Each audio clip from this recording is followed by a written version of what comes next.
F is for fire that burns down the whole town, used for uranium bombs. N is for no survivors. What is the principle of atomic bombs and hydrogen bombs? Why can they release so much energy? Today we'll be talking about this. Hello guys, this is Professor Otkat. Welcome back. To understand this problem, we must first understand Einstein's mass-energy equation, E equals to mc squared. E is the energy of the object, m is the mass of the object, and c is the speed of light, which is 3 times 10 to the power 8 meters per second. If the mass of a person is 100 kilograms, then we can calculate through this formula that the energy of this person is about 9 times 10 to the power 19 joule. What is the concept of this number? Because it's just a number and you won't know how large the explosion is. It is roughly equivalent to the explosion energy of 1 billion tons of TNT. Some people might say, oh, so my body has so much energy, why don't I see myself explode? This is because the atomic nucleus in the human body is very stable, and only when the atomic nucleus undergoes fission or fusion, the process of releasing energy occurs when there is a loss of mass. So the principle of the atomic bomb was first discovered by the German scientist Otto Hahn. Hahn discovered the chain reaction. Chain reaction refers to a neutron N, where the neutron has no charges. A neutron hits a uranium-235 atom. After hitting the uranium-235, what will it become? It will become a baryon nucleon, a krypton nucleon, and 3 neutrons. This is the chain reaction that Hahn discovered. The reason why it is called a chain reaction is that 3 neutrons will come out from the incident neutron. And if the 3 neutron hits another 3 uranium-235 atoms, 9 neutrons will appear. And so an Avalanche Effect will appear.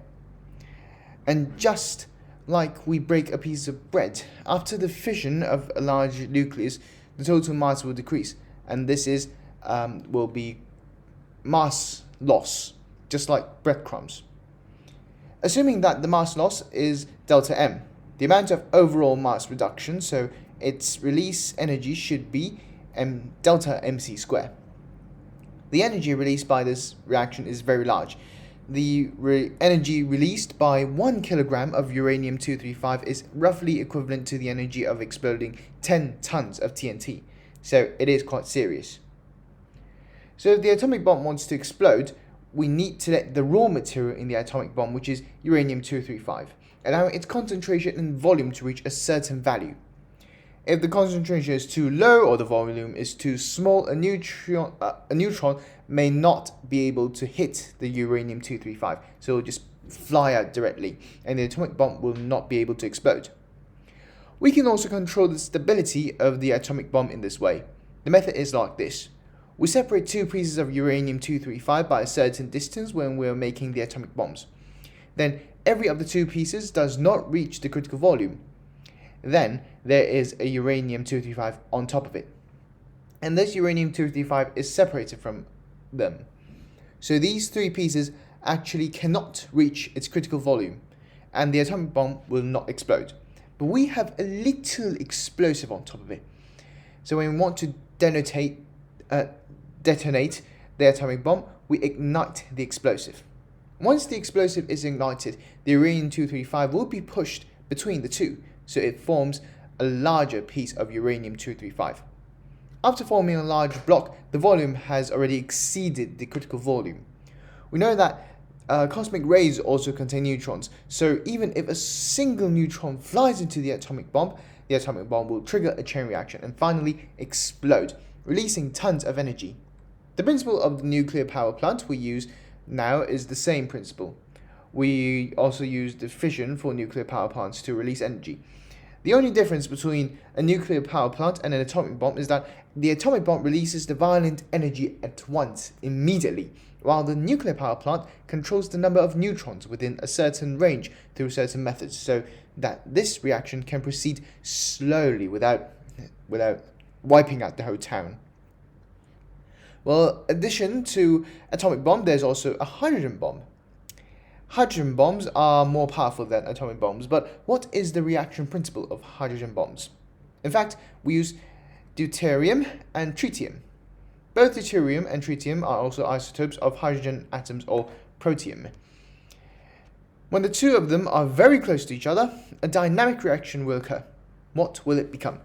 It will become a helium atom and a neutron. This reaction is not a chain reaction because the neutron is not involved in any reaction. It's just a byproduct, so it cannot be called a chain reaction. Well, if your deuterium and tritium nuclei want to fuse together, they must be very close to each other, reaching the range of 10 to the power negative 15 meters, already at the scale of a nucleus. So how can we let them reach to such a close range? It is to make the deuterium and tritium very fast. The distance will be reached by colliding with each other at a very fast speed. So the temperature is above 1 million Kelvin.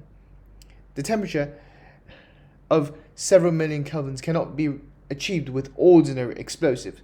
So what can we do? We're going to use atomic bombs. Yes, therefore, if you want to denotate a hydrogen bomb, you must first denotate an atomic bomb. And the high temperature generated by the atomic bomb explodes can make the hydrogen bomb explode. So the principle of the hydrogen bomb is probably not too different from the atomic bomb. That is, we have deuterium and tritium in the outer layer. Then there are small pieces of uranium-235 in the middle. The volume of each piece is smaller than the critical volume, so it will not explode. But we put some explosives here. And after the explosive explodes, the pieces will gather together in the middle, and the volume of the uranium-235 will exceed the critical volume. In this case, the atomic bomb will explode to the influence of external neutrons. Once the atomic bomb explodes, it will generate extremely high temperature, causing some hydrogen nuclei to fuse. Then, the energy generated by the initial hydrogen nuclear fusion can continue to finish the whole fusion reaction. Actually, the nuclear reaction principle of the Sun is the same as the hydrogen bomb. Only 1 over 2.2 billion of the Sun's energy reaches the Earth. But it is this 1 over 2.2 billion energy that breeds all life on Earth.